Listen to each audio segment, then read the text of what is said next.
The Phoenix Suns are betting on star power to get them where they want to go. Obviously, that being a championship. On today's episode of Locked On Suns, could the Suns have two of the top five players in the NBA this season? Where does Beal rank? We'll break it down. Let's go. You are Locked On Suns, your daily Phoenix Suns podcast. Part of the Locked On Podcast Network, your team every day.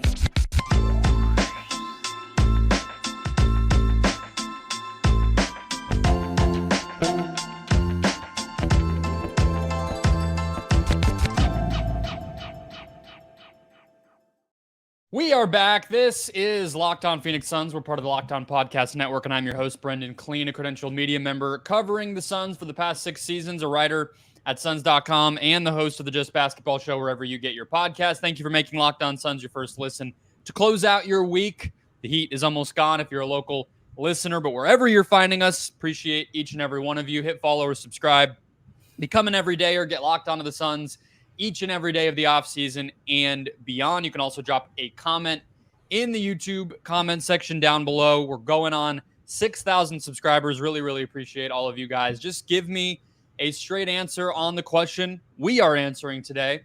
Could the Suns have two top five players in the league this season? And really, that is the easiest way to be a championship contender. So that is an important question, not just a fun thing to rank. Aaron Edwards is here to join us to close out the week as he does every single week. And Aaron, off the top, before we get into Booker and Durant and Beal and kind of where they'll be situated around the league this year, do you have any final words? We can have a 60-second funeral for the Bally Sports era of Phoenix Suns broadcasts. I know it's near and dear to your heart that this moment has come. I'm not going to dance on their grave, but I'm just glad it's over. The logging in, the being signed every out, time, logging in again every time you even open the app. Yeah. Yeah, I think that part, rushing in and being like, oh man, it's a tight game, and just right before halftime, and being like, oh, I'm not even logged in, so that's another couple minutes I'm going to miss. I'm not going to miss any of that stuff. I'm just glad it's over. I completely agree. I'm excited to. It's cool too. I mean, I know it's whatever to maybe most diehard Suns fans who listen to this, but I don't think Ishbia is talking out of his when he says this will increase. A lot more people can watch these games, and I mean, I speak from a perspective of I didn't have cable when I was growing up. When they switched over to Fox Sports Arizona, I could not watch the games anymore until I got my aunt's cable password and then started watching on my iPod Touch and all this crap that I had to try to finagle to make it happen. So that's real. That's not just kind of him, talking it up to make himself look good. Other thing, news wise, in a similar vein, I'm going to ask you rapid fire here. Where should the G League team, which according to Ishbia and some reports out there will be in Phoenix, where should they play? I mean, I think they should play in Scottsdale, I guess. I don't think any of them are gonna cross the 17. To me, that's where I grew up. So I'm gonna yeah, I remember when they built the spring training stadium over there for the Milwaukee and the Cubs used to play all the time, and everybody went. We never got anything in the Maryville West Side area until the stadium. So yeah, I think having people that close to G League games would be fine, but it's going to be in Scottsdale. We should all just be ready for it to be in Scottsdale. I don't think they'll put it at the Madhouse, even though I've seen obviously that's where they were going to maybe play during COVID, and the Mercury might have played there, and they still the high school championships are there and everything. I just the NBA is going to go do a tour of that facility and be like, guys, come on, it's not a pandemic anymore. We can't be messing with this. I think they'll play at the ASU arena. That would be, at least in year one, if they're trying to fast track this, that feels like the most likely situation. Close enough to Scottsdale where G League guys aren't NBA rich, but they're they're rich for regular people, so they don't want to have them living outside of where the practice facility is, outside of where the other NBA guys are going to be living. You're right. That's just the way that it's going to go. We know how this stuff works, but it'll be interesting. It's cool that it's going to be in the Valley. Did you ever go to a game when it was in up north? Oh no, we Okay. never made it to a G League game. No. Yeah, I only went as media. I definitely did not go as a fan. I just wanted to check it out, I guess. I don't know. It was not much better than the Madhouse, the facility that they played in up there. It was just newer, but as far as like, it felt like a high school gym. So anything here, even if it is a pre-existing building, like it'll be a step up and it'll be more accessible and all that good stuff. So I'm excited for it. But let's get to Booker. I was doing these rankings because there was this like one of those viral tweets that, you know, the betting companies or whatever those like aggregator accounts always do of like who are you leaving out of the top 10 and like whatever, because I think it was related to Lillard and LeBron and some of the guys in the news of like the league is just stacked. And I think one of the ways that parity, like all the different teams being in the finals each year the past few years and different teams winning it and all that stuff, is it's not like it was when it was LeBron clearly number one or Kobe clearly number one or whatever for a long time. It changes every year. It's pretty much whoever wins the title gets the number one spot these days. Yeah. But I was ranking them out, and I like genuinely, and I know we're going to come across as biased, but like, I'm not. Okay. I legitimately was like, I wasn't a lock for me to have both of these guys number one, and we will focus on Booker to start. So let's put it there. In terms of like going into this season, coming off of these playoffs, who would you sort of have like in the big picture of the league as like the better player between Booker and Durant on this team? You mean like just the top 5 players that I think are in the league, or compared to the team?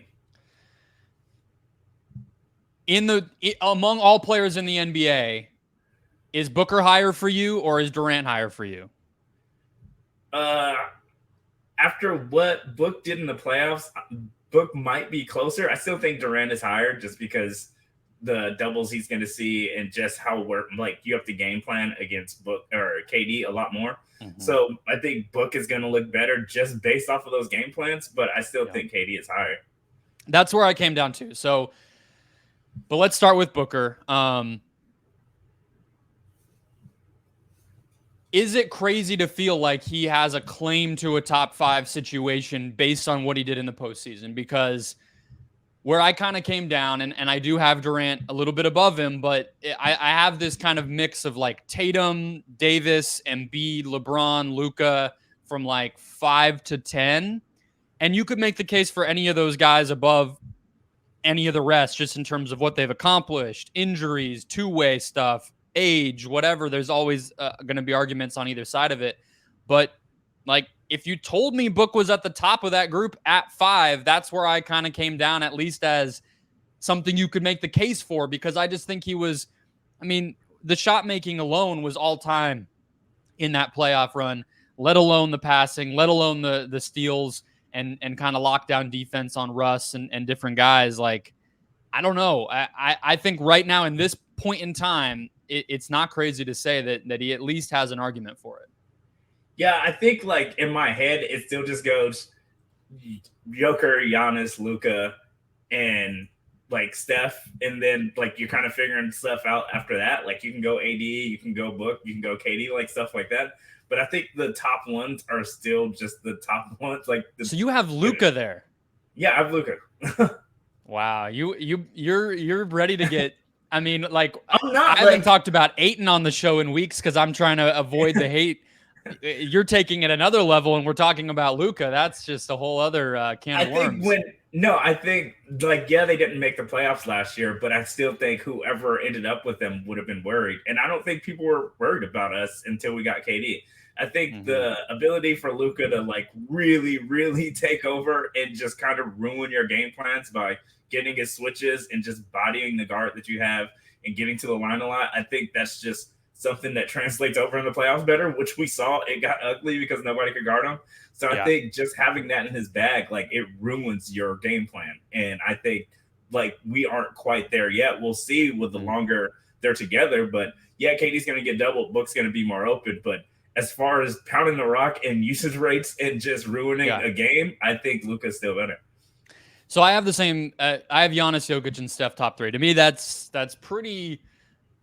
locked in. I mean, everybody has their opinion, but to me, that those are the past 3 champions. Those are the past 3 finals MVPs. They all make their teammates better and play both ends to some degree. Like, I think that's pretty much right there for you. But yeah, I feel like your point about Luka in terms of he has a LeBron-like thing about him where the whole game is just played on his terms, right? Like tempo, types of shots that his team is able to get are always going to be really efficient. He's physical. He's going to get to the free throw line. He's going to get your guys in foul trouble. Like everything sort of is just going to revolve around him. And that's like the top of the top in terms of there's very few guys you could say that about. I just have a thing with Luka where I don't know how much he makes his team. He raises the floor of his team a bunch. Like guys like Reggie Bullock look great because they're playing with Luka, and that's special. But does he make the whole entire team? Does he take it to that next level? I don't know if he's always had the teammates to be able to prove that one direction or the other, but he's not as good as on defense as he could be or should be to me, all that stuff. So I do have him a little more in the mix rather than a clear tier above that. But let me ask you this question real quick to round us out on Booker. What would he have to do for it to feel more locked in that he is at the top of that group or even raises himself out of that group to be in kind of his own tier above those guys? Like what would this season have to look like for him to do that? I think how it looked at the start of last year before he got hurt. I really think he was on his way. Like he was getting to the line. He was really efficient. He was kind of taking defense off a little, but it was early in the season. But I think if he could still play on offense the way he started last season and the way he ended this season, then the defense will always come. We got a really defensive-minded coach. I really think just the injuries, if he comes back just stronger again, because you can tell that was the point of his offseason last year. It was getting stronger to get by people and get to the line and body people. And I think just more of that. And he's up there. Yeah, I think he had 30 or more 7 times in the first 25 games, 40 or more 3 times. And then he had the 51-point game against Chicago where he and Ayton really did look like Shaq and Kobe there for a minute. And then the Pelicans game with 58. And then obviously kind of that's when the injuries hit him. So yeah, maybe it is just that. I do think there's something to be said for you can't really claim your best season being the one that vaults you to where you want to be, even if your efficiency and production are off the charts when you only play the amount of games that Booker played. I think there is something to be said for the very best players. They're able to do it 70, 65 games at least at that level. He didn't have the chance to do that because of the weird injury stuff that happened to him and coming back too early and all that stuff. I do think right when he came back, he did kind of hit the ground running. And then, maybe when Durant got there, things changed a bit, picked it back up by playoff time. So it is going to be about consistency and continuity. It is going to be showing that the defensive stuff that he did do in the postseason is at least a version of that is there in the playoffs. Maybe it's just a fourth quarter thing. Maybe it's just a close game thing, but it can't just be, well, Booker's good at defense in the playoffs if you want to be called the best of the best of the best, right? That is just the standards you're going to be held to. Let's talk about Durant, who I think we both agree maybe is a little bit above Booker, at least heading into the season. We'll do that after a word from FanDuel. The Diamondbacks already playing here as we are recording first thing in the morning, and baseball is in full swing. I love this time of year to get plugged into MLB, and you can take your first swing at betting MLB on FanDuel to get 10 times your first bet amount in bonus bets, up to $200. That's right. Just bet $20 and you'll land $200 back in bonus bets, win or lose. That's $200 that you can spend betting everything from the money line to the over-under to who you think is going to hit that first home run. I love baseball with the first 5 innings bets. You can do it where you're just looking at starting pitchers and top of the lineup and stuff like that. You're not having to project bullpen breakdowns and whatnot. All of that on an app that's safe, secure, and super easy to use. Plus, when you win, you get paid instantly. There's no better place to bet on MLB than FanDuel, America's #1 sportsbook. So sign up today. Visit FanDuel.com/lockedon to get up to $200 back in bonus bets. That's FanDuel.com/lockedon. FanDuel, an official partner of Major League Baseball. All right, let's jump to Kevin Durant, who, let me just start here. I think it's an interesting and worthwhile question because we've basically seen 2 postseasons in a row now for KD where his ability to create for himself, be an initiator, dribble the ball up, be the guy with the ball in his hands for heavy stretches of games It just wasn't there. And that's two. Like, I feel like it's fair to say that you're looking at 3 playoff series now, and he is older. Everything else about his game is still right where you would want it. I don't think the 3-point stuff was a problem. I'm not worried about that. A lot of the other defensive stuff and rebounding and everything was right where you would want to see it. But then sandwiched in between that was like an MVP caliber regular season in Brooklyn, Aaron, where I don't think you would have looked at it and said anything was missing in his game. So there's like the very clear thing that's been a problem for 2 playoffs, but he was really great in the regular season. He missed some threes. Like it is a little bit hard to kind of quantify and measure heading into his mid-30s. Do you still think of Durant as, if he's healthy, if he's on the court, he is a top 5, kind of walking title contender type of guy? Yeah, like I think the switch and the injuries and never really getting his feet under him didn't help. He was getting ripped a lot. His handle was off. Like he was getting pushed off of his spot by Gordon. Like Gordon just played really good defense on him, and he didn't see doubles. Both Gordons. Both Gordons did. Yeah. Yeah, and I think like that was probably like the part that seems most fixable. It's like, yeah, like he's still Kevin Durant. He's skinny or whatever, but he's always said like that's how people have been guarding him since he was in high school. Just kind of beat him up and get low and don't let him put the ball on the floor. So I just think like that stuff is kind of fixable, and that's kind of where the problems came. So yeah, I think he's still Kevin Durant when he's healthy. It's just maybe it should take not take a little bit of the load off, but I don't want him to get so comfortable being off ball that he forgets to be Kevin Durant and make Book do way more than pretty much do the entire playoff run that we just had. So once he gets his feet under him with us, and we have like the ball handlers now to kind of help that out, then he should still be KD. Yeah, and I don't think of it as a negative to adjust what a dude has to do as he gets older, right? Like I don't think of that as some sort of big knock or like revelation or like I'm gonna, discount what the player is just because maybe athletically and physically it just doesn't make sense for them to do everything on a court for their team anymore. I mean, LeBron James is a guy we haven't brought up in the top 10 conversation. I think a lot of people would still have him there, but we were spending the whole postseason being like, wow, what an awesome thing for the Heat to be able to have Austin Reeves who can take some of the load off. And it wasn't like, okay, now we're going to trash LeBron because he needed somebody to take the load off. So I look at that as, part of what's really great about getting Beal, because not only is he going to be able to just be a guy who can have the ball in his hands, make a good decision, do the right thing, get a bucket off of one of those double teams or whatever, but also he's going to take catch and shoot threes if they're there, which just wasn't the case. Like it was so easy to load up on Durant when you knew, okay, Chris Paul's theoretically standing in the corner, but do we care? And the other guy is Landry Shamet, or it's Josh Okogie, or it's TJ Warren or whatever. Again, do we really care? Now you're going to have lineups to close games where maybe that's Beal and Eric Gordon, right? Like, I mean, and you do have to care. So I tend to lean the same direction as you, where it's like, maybe that is something that Vogel and Kevin Young will have to take into consideration, or that Booker and Beal will just need to be aware of like, hey, the dribble, the handle, it's always been freakish that the dude can even do that. Yeah. Maybe he can't do it quite as well as he used to be because, the knees and the feet and everything else, just the ability to get low and drive through guys just isn't going to be there quite as consistently. So let's find out ways to not have him do that. But I mean, on the other hand, if you're looking at what he did in the postseason that I think is promising, as well as the regular season, he was an amazing defender as a rim protector, as a help guy, rebounding. I mean, I know the clips of Ayton not fighting for those rebounds have become like memes about Ayton, but at the same time, like the fact that KD was fighting for that stuff at all, even and not being pissed at Ayton and just doing it and winning those loose ball battles with bigger guys is pretty promising too. Like I think you can count on him to be.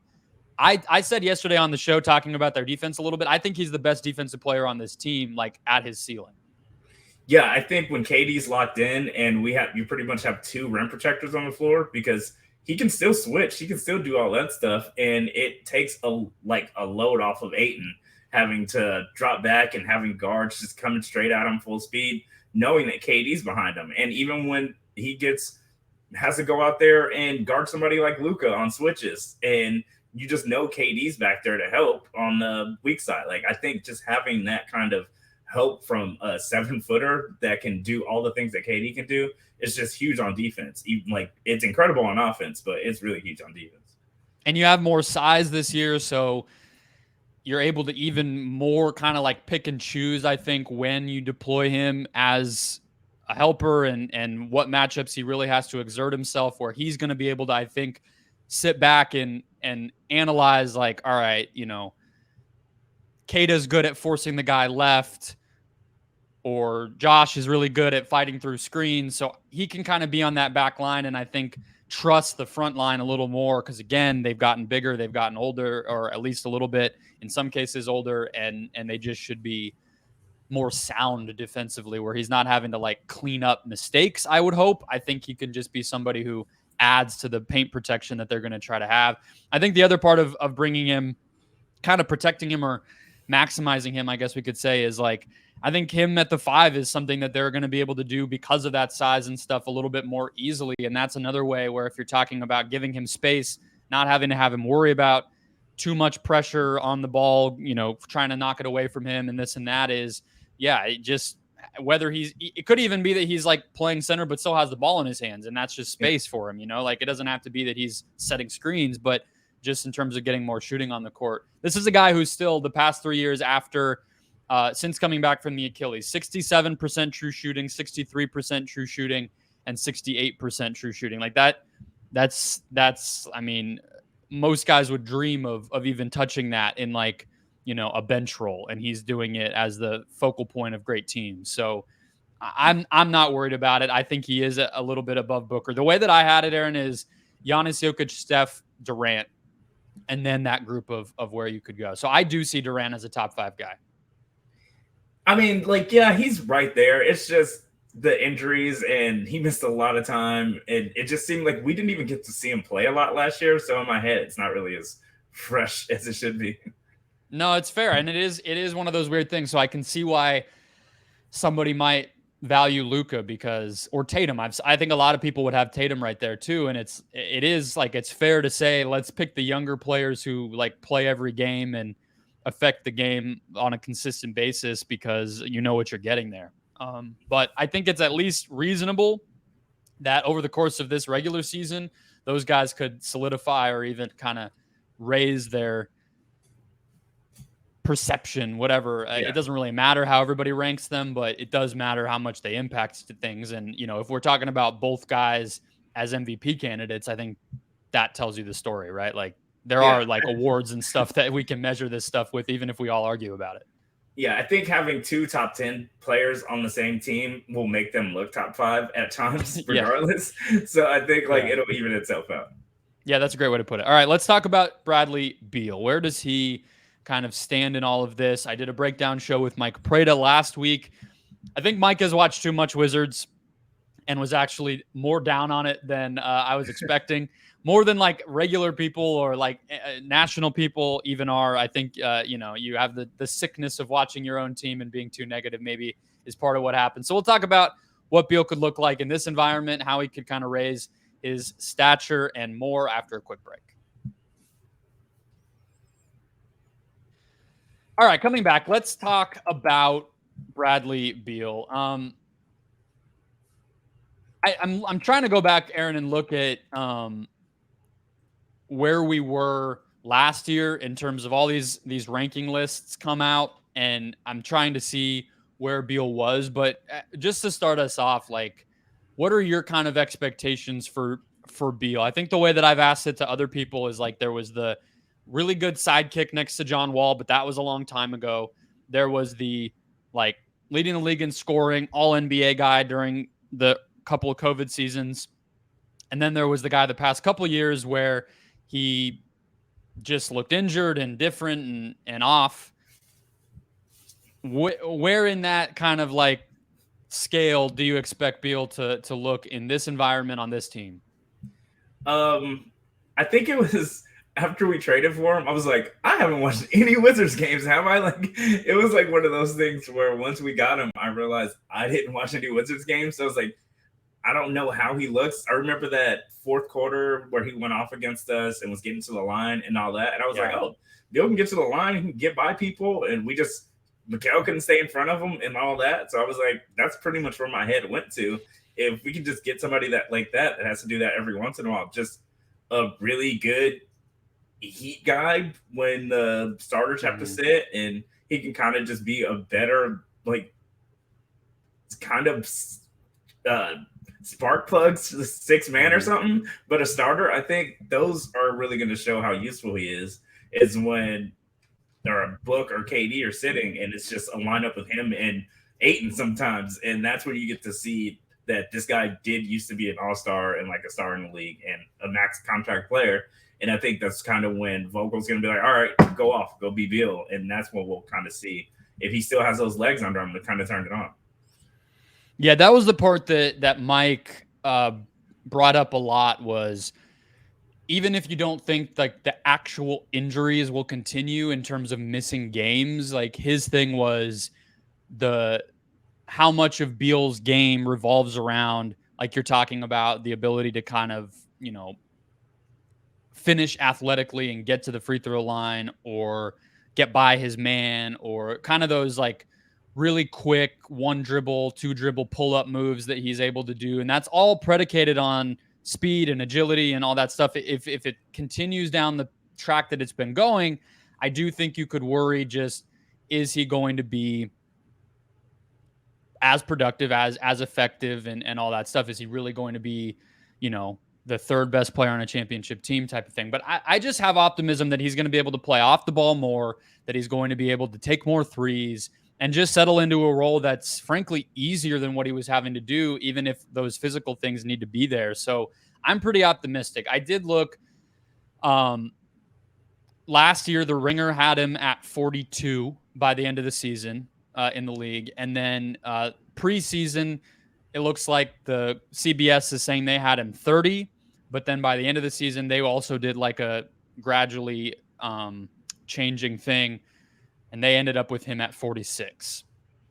Yeah. To be fair, all these things are a little weird to me, because like they ended up at the end of the year with Desmond Bane at 45, and that dude just got a max. So yeah, it just shows how crazy this all is. But what's a realistic kind of benchmark? Could you see Beal getting into the top 30? Is that too high? Is him just kind of staying in the same range, but maybe getting more efficient and playing more winning basketball kind of all you want to see? Like, I don't know. I mean, this is a dude who was one of the 15 best players in the league like 2 years ago. I don't think it's crazy to think he could jump back up to there, but I also don't know if he's going to have the opportunities to do it.